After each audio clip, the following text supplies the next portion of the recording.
देखिए, अगर आप ऑप्शन बाइंग करते हैं तो आपको समझना पड़ेगा कि आपको हमेशा ये चीज सोचना है कि आप कितना भी रिस्क ले रहे हो ना, आपके सामने जो मूव होना चाहिए एक्सपेक्टेड, वो एक अच्छा खासा मूव होना चाहिए। उसका आपका एम होगा ना, और उसमें जब आप गलत होंगे दो बार चार बार, doesn't matter, small stop loss लेके बाहर होंगे। और जिस वक्त एक बड़े मूव को कैप्चर करेंगे ना, आपकी सारी तकलीफ दूर कर देंगे। दिक्कत क्या होता है कि आप बहुत छोटे छोटे मूव को पकड़ने के लिए भागते हैं, और जिस वजह से आप एक बहुत ही शानदार मूव को नहीं पकड़ पाते, ऑलमोस्ट कभी नहीं पकड़ पाते। उसमें आप साइकोलॉजिकली ट्रेन हो जाते हैं छोटी छोटी जगहों पे भागने, क्योंकि आप बहुत ज्यादा नंबर ऑफ ट्रेड्स करते हैं। तो इसको इम्प्रूव करना पड़ेगा, और उसके लिए आपको ना एक शानदार सेटअप के बनने का इंतजार करना पड़ेगा। बहुत ज्यादा पैसा तब बनता है जब मोस्ट ऑफ द टाइम, जब सारे लोग एक डायरेक्शन में सोच रहे होते हैं, और आप उसमें ऑपोजिट, जो कॉन्ट्ररी थॉट्स होता है ना, जो सब मास के अगेंस्ट सोचता है, ऑपोजिट वे में सोचता है, उन लोग का पैसा ज्यादा बनता है। सिंपल सी बात है। क्योंकि बहुत छोटा सा लॉजिक है कि सारे लोग एक जैसे सोचते हैं, और इसी वजह से मेजोरिटी जो होते हैं वो लॉस करते हैं। तो आप अगर लॉस नहीं करना चाहते हो, तो जिस तरीके से मास सोचता है, उसे थोड़ा अगेंस्ट उसका सोचना पड़ेगा। और वो जो अगेंस्ट सोचता है, ऑपोजिट सोचता है, वो बैठ के वेट कर रहा है अपने सेटअप के बनने का, और उसका जो बनेगा ना, शानदार पैसा बनाएगा। एक छोटा सा बात आपको सिखाने वाला हूँ यहाँ पे मैं।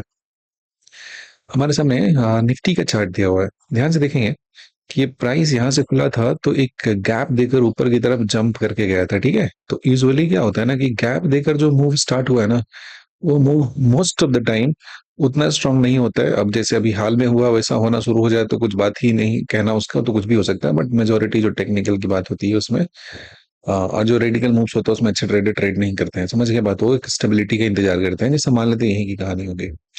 तो ये जो मूव स्टार्ट हुआ है ना, इसको अगर बहुत बड़ा सा अप मूव अगर देना भी है, तो उसको ये गैप है उसकी कहानी खत्म करनी पड़ेगी, ओनली देन ये मूव जो स्टार्ट होगा, बहुत ही शानदार सा मूव यहाँ पे स्टार्ट होगा। ध्यान से समझिएगा कि कोई भी स्विंग लो या स्विंग हाई होता है ना, वहाँ पे बहुत ज्यादा लिक्विडिटी होती है। ये हो गया लो, ये स्विंग लो हो गया, यहाँ पे आके जो क्लोजिंग के टाइम में कंसोलिडेट किया था। तो अब जैसे मान लेते हैं यहाँ से इस पर्टिकुलर जगह पे चला है, तो प्राइस आप देखेंगे कि इस जगह से दो बार यहाँ पर रिजेक्शन लेकर आया है, तो यहाँ से चलना स्टार्ट किया, तो डाउन ट्रेंड यहाँ पे चलेगा बढ़िया से। सब लोग नीचे की प्लान करेंगे, बढ़िया है, वो ट्रेड भी बनेगा छोटा सा है, 695 है यहाँ तक, जो ये हमारा गैप है उसको फिल करने के लिए तो प्राइस को आना पड़ेगा। तो यहाँ से प्राइस चलना स्टार्ट किया और बड़ी शानदार तरीके से इस गैप तक आ गया। अब जैसे ही इतना ज्यादा प्राइस फॉल करेगा ना, इस तरीके से जब आएगा, अब ध्यान से देखिए कहाँ पहुंच गए हम लोग। ये जो स्विंग लो की कहानी थी ना, इस स्विंग लो वाले जोन में हम लोग पहुंच चुके हैं इस पर्टिकुलर जगह पे। मार्केट के नेचर को समझने का थोड़ा कोशिश करेंगे हम लोग। जब हम लोग इस स्विंग लो में पहुंच गया ना, तो ध्यान से समझिएगा, ये वो जगह होता है जहां से आया था प्राइस और यहाँ से ऊपर जाना स्टार्ट किया था। यानी कि इस वाले हिस्से में क्या है, बहुत ज्यादा ऐसा है, पैसा इस जगह पे, पैसा यानी कि लिक्विडिटी है, बहुत सारे ऑर्डर्स है, अलग अलग टाइप का ऑर्डर है, बट इस हिस्से में बहुत ज्यादा ऑर्डर दिया है यहाँ पे, ठीक है। तो मार्केट को अगर मूव करना है सही डायरेक्शन में, तो उन सारे ऑर्डर्स को क्या करना पड़ता है, इसको एब्जॉर्व करना पड़ता है। उन सारे ऑर्डर्स को एक साथ ही जब रख लेगा अपने पास में, एब्जॉर्व कर लेगा, ओनली देन जो मूव स्टार्ट होगा ना, मूव स्टेबल होगा, और बहुत ही शानदार तरीके का मूव आपको किसी गिवन डायरेक्शन में वहां पे देखने को मिलेगा। तो कहीं पर भी बहुत ज्यादा ऑर्डर अगर फिल करना है, तो ऑर्डर प्राइस उस जगह पे कुछ टाइम तक टिका रहेगा, तभी ना सारा ऑर्डर फिल करेगा। मान लो कि प्राइस चल रहा बहुत तेजी से चला जाए, और ऑर्डर लगा के रखे हैं बहुत सारे लोग, तो सारा ऑर्डर तो मीट नहीं कर पाएगा ना, सबके लिए बायर सेलर्स मीट नहीं कर पाएंगे, तो सारे का ऑर्डर नहीं ट्रिगर होगा। तो अगर इस जगह पे बहुत सारा ऑर्डर है, लॉजिक को समझिएगा, इस पॉइंट पे थोड़ा फोकस करेंगे। अगर किसी हिस्से में बहुत ज्यादा ऑर्डर है, तो प्राइस जब उस जगह पे आया है, तो उस जगह पे प्राइस को होल्ड करना पड़ेगा, रुकना पड़ेगा। It's we are doing everything on the naked chart, okay. तो उस पर्टिकुलर जगह पे जब प्राइस आता है, उस जगह पे प्राइस पहुंचता है, तो प्राइस आकर उस जगह पे थोड़ा वक्त अगर बिताएगा, उसके बाद ही जो मूव मिलेगा ना आपको, अच्छा मूव मिलेगा। अगर आए तुरंत छू के चला जाए, तो उस केस में जो मूव मिलेगा, वो मूव उतना शानदार सा मूव आपको देखने को नहीं मिलेगा। सुना इसी, अगर इस जगह पे प्राइस बहुत ज्यादा टाइम बिताता है, तो यहाँ के बाद जो अगला जो स्विंग हाई दिया हुआ, ये हमारा टारगेट होता है जहां से चला उस जगह से।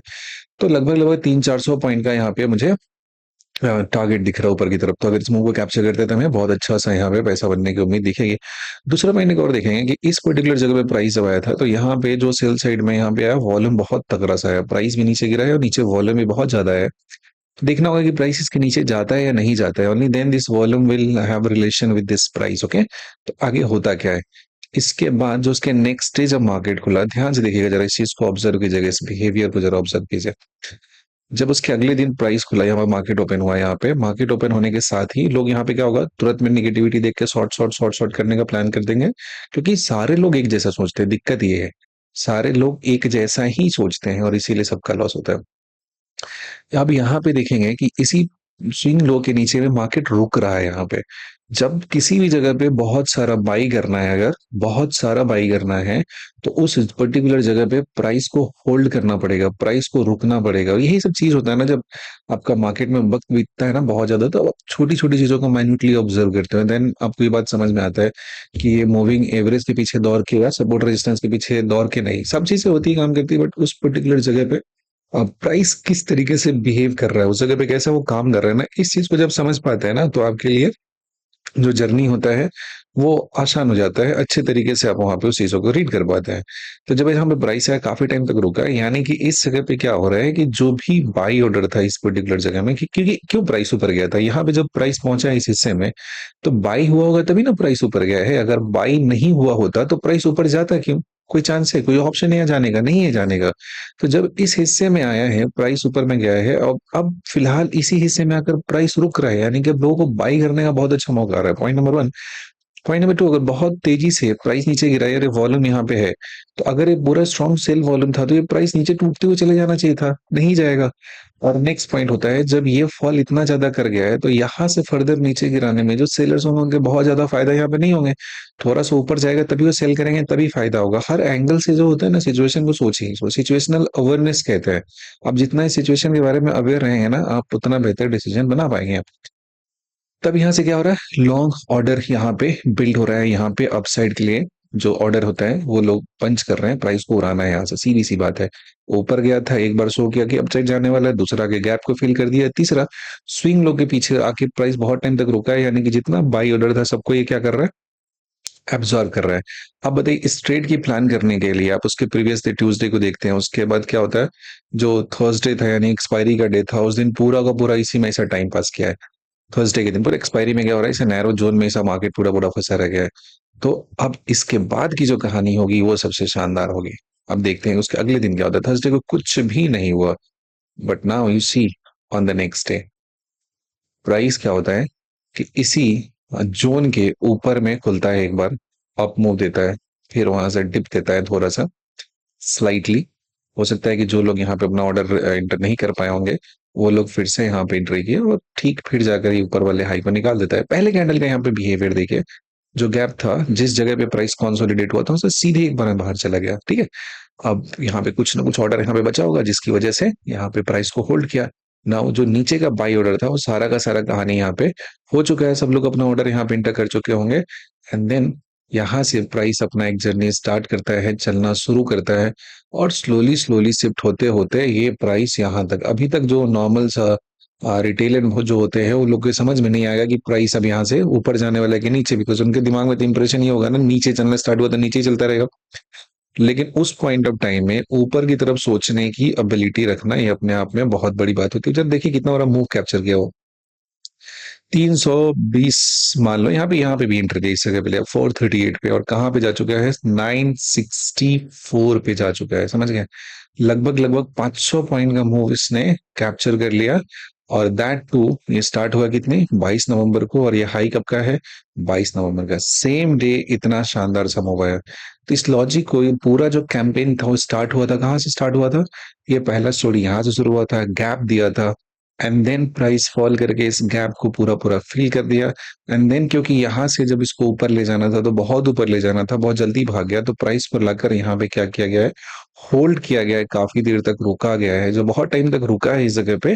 तो क्या हुआ है कि ऑर्डर यहाँ पे पंच किया गया है, और उस ऑर्डर में जाकर आपका फिर जब वहां से मूव ट्रिगर हुआ है, तो बहुत ही शानदार किस्म का मूव हुआ। अब एक बात बताइए, कोई इंसान 10 पॉइंट 20 पॉइंट कैप्चर करता है उसका प्रॉफिट, या फिर कोई ऐसे सेटअप के बनने का वेट करता है 2 दिन 4 दिन 5 दिन, और जब उसका ये चीज बन जाता है, जब ऐसा सेटअप बन जाता है उसका, और उसमें जब वो एंट्री प्लान करता है, हमेशा देखिए कि जब बिग मूव आता है ना, बिग मूव के पहले प्राइस होता है ना नैरो रेंज में होता है, कंसोलिडेशन में छोटे से हिस्से में होता है।